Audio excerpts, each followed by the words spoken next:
Well, it's Tuesday, Uh-huh. and we've been away from doing scales and gauges for quite some time because it was getting a little old. But a lot of people said, aren't you going to do that anymore? And well, yeah. That was always our plan to get back to it. So we're getting back to it. And on Sunday's show, we were at the Flagstaff Model Railroad Club, and they have HO in the largest part of the front of the railroad, but up in the mountains they have N-scale. Right. And you mentioned you really like N-scale. Oh, I've always loved N-scale, or the smaller the better. Yeah, because small is cool. Oh, it's awesome. Yeah, and as technologies have evolved, model railroads have just they've been able to get smaller and smaller and smaller. Right. And so that's kind of been a trend clear back when Markland came out with number 1 gauge. They quickly came out with 0 gauge because it was a little bit smaller and they didn't have a number smaller than 1, so they went to 0. Does that make sense? Not even. I mean, I think it's not even there. That's what you tell your kid when you can't afford the train. It's like, there it is. You just have to get your jeweler's loop hat to see it. Yeah. So, but that is true that typically smaller has meant more affordable. But on some levels, it also means you can fit it. Well, how many people have said on the channel, I don't have room for a model railroad? Yeah, I would have been one of those people a few years ago. And I've said, come on, if you've got so much space, you can fit something. Trust me, you can always have room for some kind of a model railroad. Well, I came up with the idea of doing one in a coffee table. And you can do that. You just need a smaller scale, right? Yeah. Well, one of the earliest, I mean, it went from O to HO, and there was S in there. S came out pretty much the same time as O. And then HO, half of O, and the next size down from that was TT. TT, and we don't hear much about TT anymore. No, I was looking for one once, but I figured it said too tiny. That's what a lot of people thought the TT stood for. Right. It actually stands for tabletop. Okay, tabletop. It's 120th scale. That's where I made the mistake on eBay.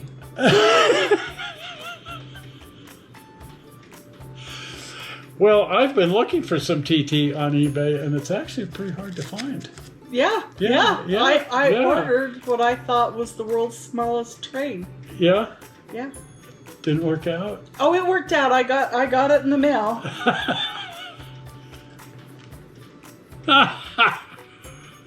There it is. You're right, that's tiny. Yes, too tiny. This would be my TT scale. Oh my. But I did. That's smaller than TT. I don't know what that is. That's just... dollhouse? Well, there is a dollhouse scale, and we'll come back to that in a couple of weeks, but it's 1/48 of 1/12. There's my locomotive. What is 1/48 of 1/12? That would be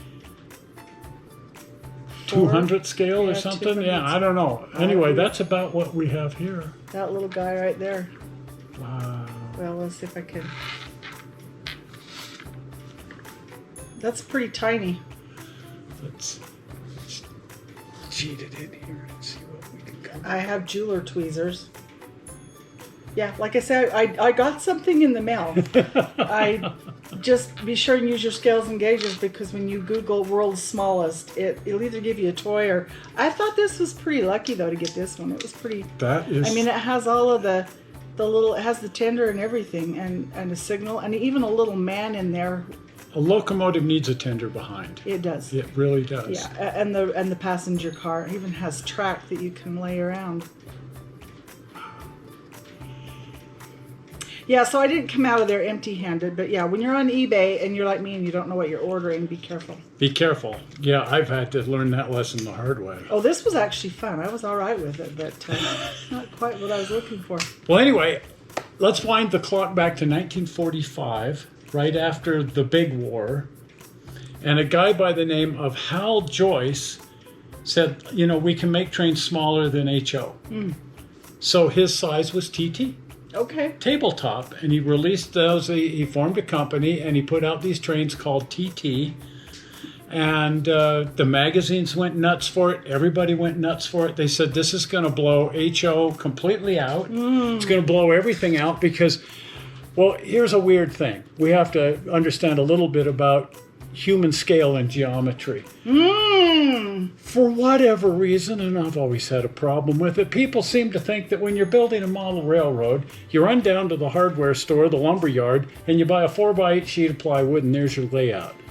I can't think of a worse shape for a layout than a 4x8 sheet of plywood. Well, that just means it goes either around in a circle or a figure eight, like a racetrack. Well, going around in a circle is fine. Going Yeah. around in a figure eight is fine. But if it's 4 feet across, you can't tuck it up against the wall because you can't reach the back of it. Right. So now you got to move it out to the middle of the room, and now it really takes up a lot of space.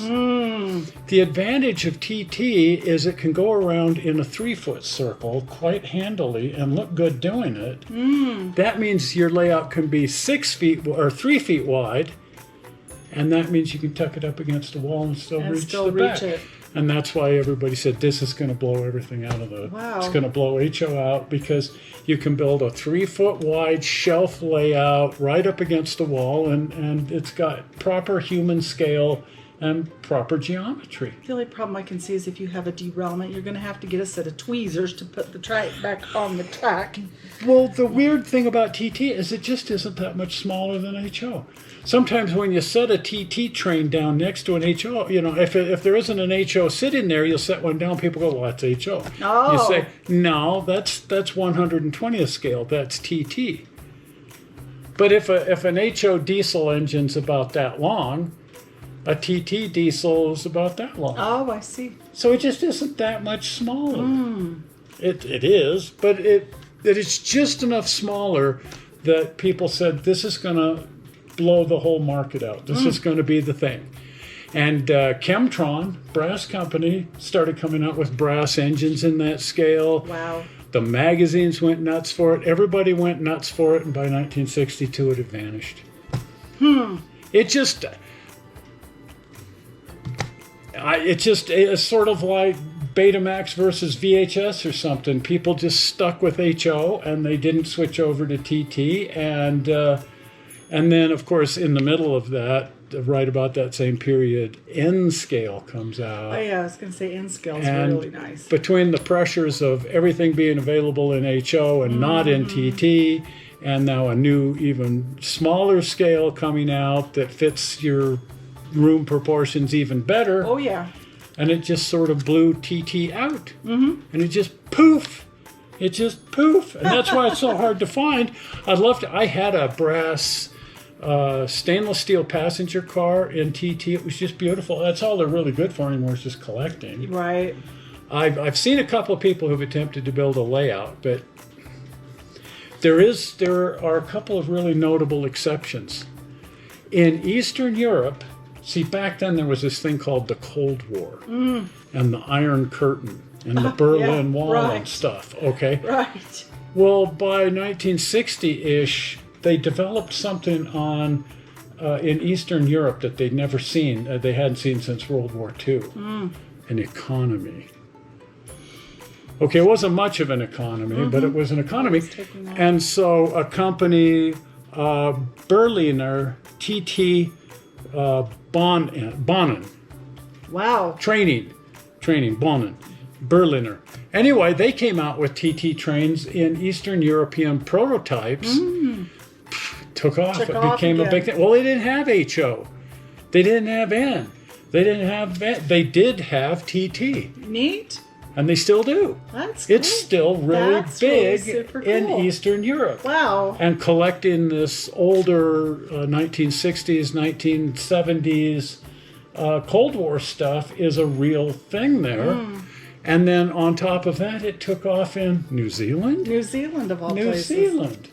So it's still out there, and it's still really popular in a couple of places, but not in the United States. In the United States, you put it in your brass cabinet, and you point it out to people, and you say, this here's TT.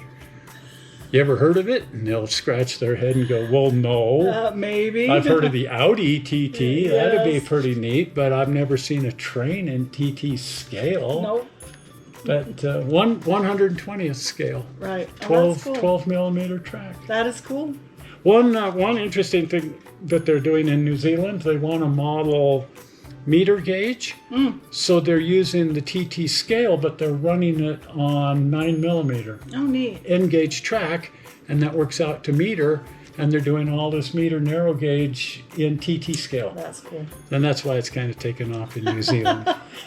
Leave it to New Zealand.